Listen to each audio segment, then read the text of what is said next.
Boa noite, queridos irmãos e amigos. Nessa quarta-feira, o título da nossa meditação é Influência Salvadora sobre os Outros.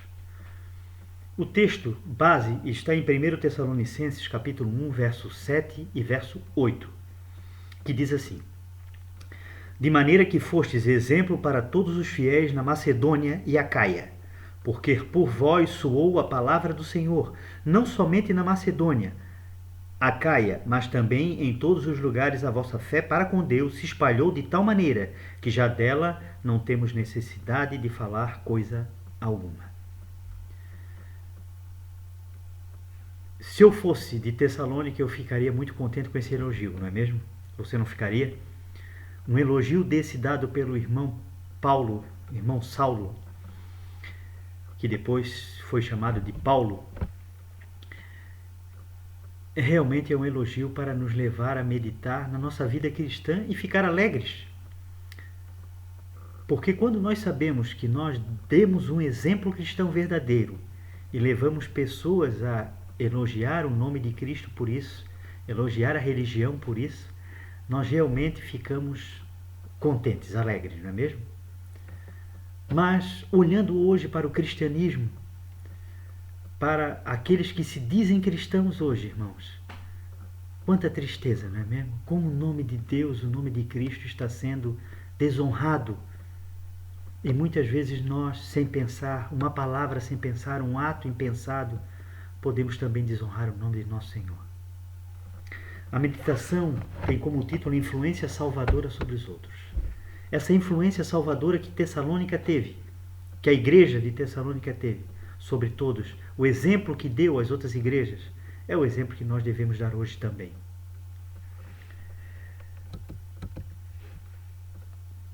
Se podeis exercer uma influência sobre uma alma, lembrai-vos que haverá alegria no céu sobre um que se arrepende. Eu sei que muitas vezes aqui nesse mundo, nós como cristãos, somos criticados mesmo ao fazer o bem. Mas, irmãos, não desanimais por isso.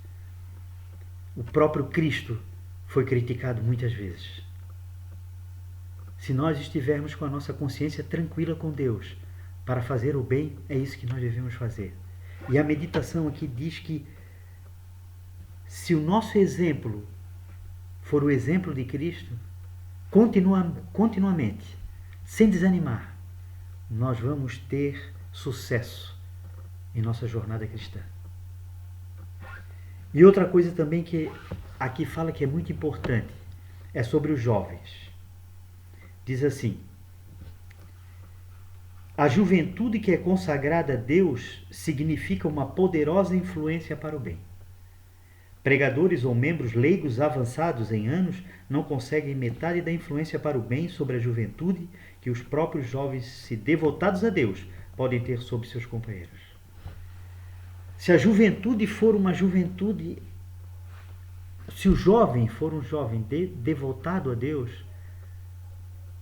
pensando em fazer o bem sempre e fazer do nome de Cristo ser honrado aqui nessa terra, ele tem uma influência sobre os jovens que ninguém mais pode ter, sobre seus companheiros de juventude. E diz aqui, o testemunho silencioso de uma vida sincera, desinteressada e pia tem uma influência quase irresistível. Sem palavras. Um testemunho silencioso de uma vida sincera. Sem palavras, irmãos. Apenas viver o correto, fazer o que é certo. Não desonrar o nome de Cristo. A influência espontânea e inconsciente de uma vida santa é o mais convincente sermão que se pode fazer em prol do cristianismo. O mais convincente sermão é uma influência espontânea e inconsciente de uma vida santa. É isso, irmãos. É isso que os tessalonicenses fizeram. Pregaram a Cristo por influência de suas vidas. E é isso que nós devemos também fazer. Pela influência de nossa vida, que possamos honrar o nome de Cristo. Para terminar, se fizerdes da palavra de Deus a regra de vossa vida e governardes vossas ações pelos seus preceitos, fazendo todos os vossos propósitos e esforços para o cumprimento de vosso dever numa bênção, o sucesso coroará vossas iniciativas. Sejamos aqui nesse mundo, irmãos, o que Cristo foi. Viver para honrar a Deus acima de todas as coisas e amar o nosso próximo como a nós mesmos. Vamos fazer o bem sem cansar, até o dia que nosso Senhor e Salvador Jesus Cristo voltar nas nuvens do céu. Que Deus abençoe a todos. Uma boa noite, em nome de Jesus. Amém.